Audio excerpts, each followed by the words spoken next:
Next episode में आप देखेंगे जीना की नज़र पड़ने के बाद वो ली का इस कदर इंतज़ार करती है कि इस वक्त रात हो चुकी थी, अब बारिश भी हो रही थी और वो वहीं पर बेहोश होकर नीचे गिर जाती है। लेकिन ली जो के पास से गाड़ी में ही गुजर रहा था, अचानक जीना के ऊपर नज़र पड़ने के बाद वो भागते हुए जीना के पास आता है और उसे आंखें खोलने के लिए कहता है। लेकिन जीना 5 सेकंड्स के लिए तो अपनी आंखें खोलती है और ली की तरफ देखती है, उसका नाम भी लेती है, लेकिन फिर से अनकॉन्शियस हो जाती है और जिसके बाद ली उसे उठाकर अपनी गाड़ी में बिठा देता है और ली ग्वेंग को कहता है कि जीना की इस वक्त तबीयत बहुत खराब है, हमें इसे हॉस्पिटल में लेकर जाना होगा। जिस दौरान वो जीना को गाड़ी में बिठाता है, इसी दौरान एंड्रयू की तरफ से जीना के लिए बहुत सारी कॉलिंग्स आ रही थी और कुछ ही देर बाद एंड्रयू को भी दिखाया जाता है जो उस जगह पर पहुंच जाता है जहां पर जीना की तबीयत खराब हुई थी, लेकिन अब वो वहां से हॉस्पिटल में जा चुकी थी और लॉयर भी इस वक्त एंड्रयू के साथ ही मौजूद था। वो भी काफी ज्यादा हैरान हो रहा था और एंड्रयू को कहता है कि आखिर अचानक इस तरह जीना कैसे गायब हो सकती है। उसे ऐसे लगता है जैसे जीना को किसी ने किडनैप कर लिया है। लेकिन इसी दौरान ली की तरफ से एंड्रयू के लिए कॉल आती है जो इस दौरान हॉस्पिटल में मौजूद था और जीना की तबीयत बहुत खराब थी। इस वक्त वो बेड पर लेटी हुई थी लेकिन अभी तक उसे होश नहीं आया था।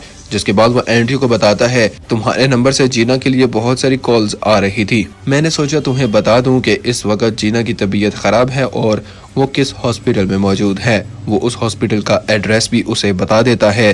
जिसके बाद एंड्रयू काफी ज्यादा हैरान हो रहा था क्योंकि ली उसे खुद वहां पर लेकर गया था और एंड्रयू इस डाउट में चला जाता है कि शायद उसने जीना को पहचान लिया है, लेकिन अभी तक ली ने जीना को नहीं पहचाना था और एंड्रयू भी काफी ज्यादा शॉक था। जिसके बाद वो फौरन गाड़ी में बैठकर इधर हॉस्पिटल की तरफ निकल पड़ता है जहां पर जीना बेहोशी की हालत में अभी तक लेटी हुई थी और कॉल बंद करने के बाद ली ग्वेंग को कहता है कि समझ नहीं आ रही कि आखिर ये लड़की इतनी रात को इतनी बारिश में किसका इंतजार कर रही थी। ग्वेंग भी ये सुनने के बाद ली की इस बात को इग्नोर करने की कोशिश करता है ताकि उसका ध्यान जीना की तरफ ना जाए और उसे कहता है कि शायद ये अपने बॉयफ्रेंड का इंतजार कर रही थी। लेकिन ली को नहीं मालूम होता कि जीना उस वक्त ली का ही इंतजार कर रही थी। ली के वहां से जाने के बाद एंड्रयू जब वहां पर आता है तो भागते हुए जीना के पास आकर उसके पास बैठ जाता है और काफी देर वहां पर बैठा जीना की तरफ देखता है। जिसके बाद अपनी जेब से रुमाल निकालकर वो जीना के पसीने को साफ करता है और एंड्रयू को वहां पर बैठे बैठे काफी देर हो चुकी थी और जीना जहां पर लेटी हुई थी वहीं पर सर रख कर उसे नींद आ जाती है और वो वहीं पर सो जाता है। लेकिन जीना जब कॉन्शियस हो जाती है, जब वो अपनी आंखें खोलती है, सामने एंड्रयू को इस हालत में देखने के बावजूद भी वो वहां पर एंड्रयू के बारे में नहीं बल्कि ली के बारे में सोचना शुरू कर देती है जहां पर उसने पहली मर्तबा ली को देखा था और उसे लग रहा था जैसे ली जिंदा है और ली वाकई में जिंदा था। और यहाँ तक कि जीना को ये भी याद होता है जिस दौरान ली उसे उठाने के लिए बारिश में उसके पास आया था। लेकिन एंड्रयू की भी जब एकदम से आंख खुलती है, जीना वहीं पर बैठ जाती है। एंड्रयू से पूछना शुरू कर देती है कि क्या तुम मुझे यहाँ पर लेकर आए थे, लेकिन एंड्रयू उसे बताता है कि तुम्हारी तबीयत बहुत खराब हो चुकी थी और कोई पास से गुजर रहा था जो तुम्हें यहाँ पर लेकर आया है। जिसके बाद लॉयर जब उन दोनों के पास आता है तो वहाँ पर एंड्रयू को कहता है कि रात तुम काफी थक चुके होगे, तुमने सारी रात यहीं पर गुजारी है, अब तुम आराम से काम पर जा सकती हो, मैं जीना के पास बैठूंगा। और एंड्रयू वहां से चला जाता है और एंड्रयू के वहां से जाने के बाद लॉयर जीना को कहता है कि जितना मैं एंड्रयू की तरफ देखता हूँ उतना ही मुझे महसूस होता है जैसे ये तुम्हें बहुत ज्यादा चाहता है। क्या तुम जानती हो कि ये कल से तुम्हारे लिए कितना परेशान हो रहा था, लेकिन बजाय इसके कि वो वहां पर एंड्रयू के बारे में कोई बात पूछती या फिर उसके बारे में कोई बात करती, वो वहां पर फौरन ली के बारे में बात करती है। लेकिन लॉयर भी एकदम से हैरान होकर उसे कहता है कि क्या रात को तुम ख्वाब तो नहीं देख रही थी, तुम कैसी बातें कर रही हो। लेकिन जीना वहां पर जिद करती है और उसे कहती है कि मैं सच कह रही हूँ, वो ली ही था। लेकिन लॉयर बहुत परेशान हो रहा था और वो जीना को कहता है, मुझे लगता है कि अब तुम्हें भूल जाना चाहिए, एक मरा हुआ आदमी भला कैसे वापस आ सकता है, आखिर तुम ली का और कितना इंतजार करोगी। लेकिन जिस दौरान जीना अपने लॉयर के साथ ये बातें कर रही थी, एंड्रयू दरवाजे के पास ही अभी तक खड़ा था और वो जीना की ये बातें सुन रहा था जहां पर वो ली का जिक्र कर रही थी। वो अपने लॉयर को कहती है कि मैं जानती हूँ कि ली मुझे यहाँ पर लेकर आया है। जीना बहुत ही ज्यादा इमोशनल दिखाई दे रही थी, लेकिन इसके साथ साथ एंड्रयू जो कि बाहर दरवाजे के पास खड़ा हुआ था बिल्कुल हेल्पलेस दिखाई दे रहा था। वो ना चाहते हुए भी अब जीना को रोक तो नहीं सकता था और ना ही ली से दूर होने के लिए कह सकता था, लेकिन वो बिल्कुल हेल्पलेस है, उसी के बारे में उदासी से सोच रहा था कि उसे ली के बारे में मालूम नहीं होना चाहिए था। और दूसरी तरफ ऑफिस में सिंडी को दिखाया जाता है, जिसकी कोशिश होती है कि वो ली को अपने साथ डेट पर लेकर जाए, लेकिन ली उसकी तरफ जरा भी ध्यान नहीं दे रहा था और यहाँ तक कि उसकी बहुत सारी इंसल्ट भी करता है कि तुम जो कुछ भी मेरे बारे में सोच रही हो ऐसा कुछ भी नहीं होने वाला। जिसके बाद उसी मॉर्निंग को दिखाया जाता है जहाँ पर जीना ठीक होने के बाद फौरन उसी जगह पर पहुंच जाती है जहाँ पर उसने ली को देखा था। इस वक्त लॉयर भी उसी के साथ मौजूद था, लेकिन वो जीना की इस हालत को देखने के बाद काफी हैरान हो रहा था कि तुम कैसी हरकत कर रही हो, आखिर तुम्हें हो क्या गया है। जीना कहती है कि मैंने ली को यहीं पर देखा था और शायद वो दोबारा यहाँ से गुजरे। लेकिन लॉयर जीना को कहता है कि चलो तुम्हारी बात मान लेता हूँ कि वो ली ही था, लेकिन क्या अगर वो ली था तुम्हें देखने के बाद वो तुमसे राब्ता ना करता, आखिर फिर उसने तुम्हारे साथ कांटेक्ट क्यों नहीं किया। वो जीना को कहता है मुझे लगता है कि उसकी जगह तुमने किसी और को ली समझ लिया था, वो ली नहीं होगा और यहाँ पर खड़े खड़े अपना वक्त जाया मत करो। लेकिन जीना वहाँ पर इंसिस्ट करती है कि मैं झूठ नहीं बोल रही और ना ही मेरी आंखें धोखा खा सकती हैं, मैंने ली को ही देखा है और वो ली ही था। लेकिन एंड्रयू अभी तक जीना पर स्पाई कर रहा था, वो पास ही खुफिया तौर पर उसकी तरफ देख रहा था और बार बार वो जब ली का नाम ले रही थी तो एंड्रयू बिल्कुल हेल्पलेस हो चुका था। अब उसे रियलाइज हो रहा था कि शायद अब जीना को उससे दूर करना उसके लिए भी मुश्किल हो चुका है। और जिसके बाद वो लॉयर जब एंड्रयू के पास आता है तो जब जीना के बारे में जिक्र करता है कि मैं उसे तो अच्छी तरह से जानता हूँ, मुझे जीना की ये हालत देखने के बाद ऐसे लग रहा है जैसे ली जैसे दो आदमी मौजूद हैं या फिर जीना बिल्कुल पागल हो चुकी है। लेकिन अभी तक समझ नहीं आ रही आखिर जीना को हॉस्पिटल में लेकर जाने वाला कौन था। लेकिन वो लॉयर भी एकदम से शॉक हो जाता है जब एंड्रयू उसे बताता है कि वो ली ही था, वो चेयरमैन जिसके साथ हमने शिप का कॉन्ट्रैक्ट भी किया है। लॉयर को यकीन नहीं आ रहा था। वो एंड्रयू को कहता है कि आखिर फिर उसने इस डील में जीना को खुद क्यों नहीं बुलाया था। लेकिन एंड्रयू उसे बताता है कि उसके सर में लगने की वजह से उसे जीना के बारे में कुछ याद नहीं है।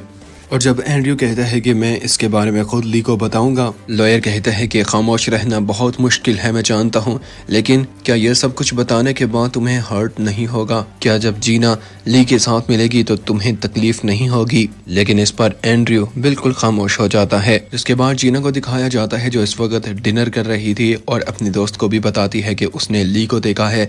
जिसके बाद उसकी दोस्त भी उसे कहती है कि एक दफा मुझे भी ऐसे लगा जैसे मैंने ली को देखा है। जिसके बाद उसे वहां पर कंफर्म हो जाता है कि ली जिंदा है। उसकी फ्रेंड जीना से पूछती है कि अब आखिर तुम क्या करोगी?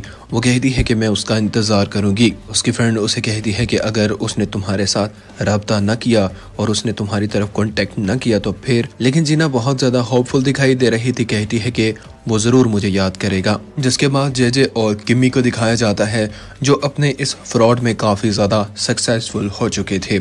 वो जानबूझकर उसे व्हील चेयर पर बिठाकर अभी लेकर जा रहा था कि एकदम से बहुत सारे मीडिया वाले उनके सामने आ जाते हैं और वहां पर किम्मी से सवाल करना शुरू कर देते हैं कि सब आपके लिए बहुत ज्यादा परेशान हो रहे थे, क्या आप टेलीविजन के ऊपर कुछ कहना चाहेंगी? जेजे इस मौके का पूरी तरह से फायदा ले रहा था और किम्मी कहती है कि मैं आप सबसे माफी मांगती हूँ क्योंकि मैंने आप सबको बहुत परेशान रखा है, लेकिन आपकी मोहब्बत और आपकी सपोर्ट की वजह से आज मैं बेहतर हुई हूँ। ये मुझ पर जो अटैक किया गया था इसको मैंने काफी हद तक रिकवर कर लिया है और जल्द मैं वापस आऊंगी। इसी दौरान जब वो इंटरव्यू दे रही थी टेलीविजन पर ली और उसका असिस्टेंट देख रहे थे और ली वहां पर गवैंग से पूछता है कि आखिर जेजे की रेटिंग्स अब कहां पर पहुंची हैं। जिसके बाद गवैंग जब उसे बताता है कि 10% जेजे की रेटिंग्स काफी ज्यादा बढ़ चुकी हैं और उसके चांसेस भी अब जीतने के काफी ज्यादा बढ़ चुके हैं। ली कहता है कि अगर इलेक्शन में जेजे मेयर बन जाता है तो हमारा उसके साथ बदला लेना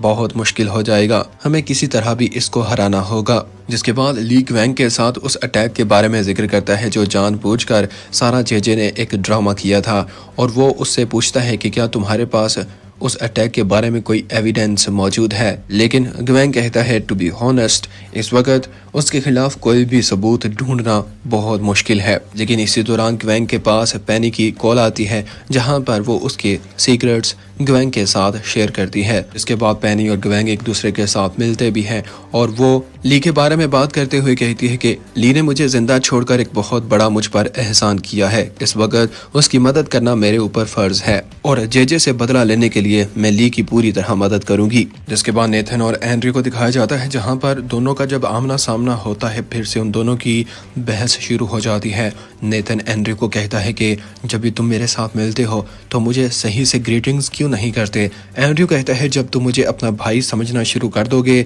और एक स्टाफ की तरह डील नहीं करोगे, मैं तो तुम्हारी तभी रिस्पेक्ट करूंगा। लेकिन नेथन उसे कहता है कि तुम तो सिर्फ इंतजार कर रहे हो कि कब फादर ठीक हो जाए और तुम मुझे यहाँ से हमेशा के लिए खुद से दूर कर दो। एंड्रयू कहता है कि मैं इस कंपनी का सीईओ हूं और मैं अभी भी ये पावर रखता हूं कि तुम्हें यहाँ से निकाल सकता हूं। लेकिन नेथन वहां पर एंड्रयू की मदर के बारे में बहुत सारी ऐसी घटिया बातें करता है जिस पर एंड्रयू को बहुत ज्यादा गुस्सा आता है। लेकिन एंड्रयू सब कुछ बर्दाश्त कर रहा था और जनरल मीटिंग का इंतजार कर रहा था। और एंड्रयू कहता है कि एक दफा जनरल मीटिंग होने दो, फिर मैं देखूंगा कि तुम किस तरह मुंह उठाकर मेरे साथ बात करोगे। जिसके बाद हवेंग को दिखाया जाता है, जहां पर उसने चेयरमैन के लिए वो पुरानी मेडिसिन खत्म होने के बाद उनको अब फिर से चेंज कर दिया था और अभी तक वो अपने हस्बैंड को लेकर बहुत ज्यादा गुस्से में थी और कहती है कि मैं दोबारा तुम्हें कभी भी अपने कदमों पर खड़ा नहीं होने दूंगी। जिसके बाद एंड्रयू और जीना को दिखाया जाता है, जहां पर वो अपनी गाड़ी में बिठाकर उसे अपने फादर के घर में ले आता है, जहां पर वो बैठने के बाद कंपनी के रिलेटेड और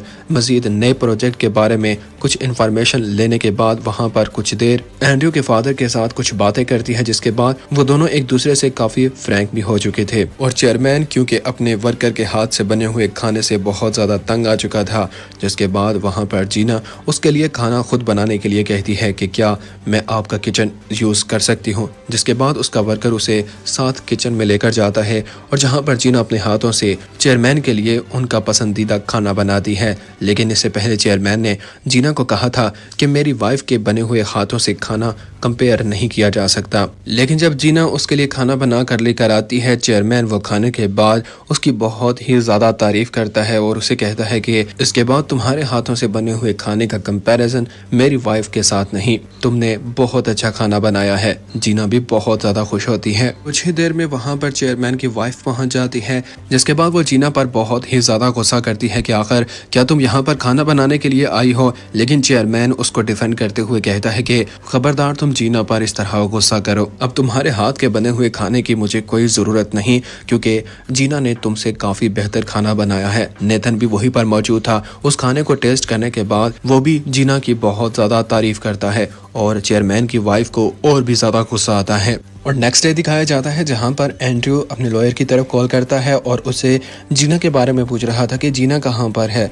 जिसके बाद वो उसे बताता है कि वो इस वक्त उसी जगह पर मौजूद है जहां पर उसने ली को देखा था। एंड्रयू भी जिसके बाद उसी जगह पर पहुंच जाता है, जहां पर वो सामने देखता है जीना ने अपने हाथ में बहुत सारे ली के पोस्टर्स उठाए हुए थे और वो वहां पर लोगों में बांट रही थी। और एंड्रयू भी जीना की इस हालत को देखने के बाद फौरन अपना मोबाइल निकालकर वो ली की तरफ कॉल कर देता है, जहां पर वो ली को अपने ऑफिस में बुला रहा था कि मैं वहां पर तुम्हारे साथ एक बहुत अहम बात करना चाहता हूं। जिसके बाद एंड्रयू गाड़ी से निकलने के बाद जीना के पास भी आता है और उसे कहता है कि जिस चेयरमैन को तुम देखना चाहती थी, आज उसके साथ मैं शाम को 7 बजे मीटिंग करने जा रहा हूं। और वो वहां पर जीना को भी इनवाइट कर देता है। लेकिन जिस दौरान वो जीना के साथ ये बात कर रहा था, खुद काफी ज्यादा हेल्पलेस और सैड दिखाई दे रहा था। जिसके बाद शाम के 7 बजे दिखाया जाता है, जीना चेयरमैन के साथ मिलने के लिए उस ऑफिस पहुंच जाती है। वहां पर पहुंचने के बाद एंड्रयू को कॉल करती है कि मैं यहाँ पर पहुंच आई हूँ, लेकिन तुम कहाँ पर हो। लेकिन एंड्रयू पास ही खड़ा था, लेकिन वो उसके सामने नहीं आना चाहता था। एंड्रयू का इस वक्त मकसद सिर्फ उन दोनों को एक साथ मिलाना था। और जीना जब अपना फोन बंद करती है तो अचानक सामने ली को देखने के बाद वो वहीं पर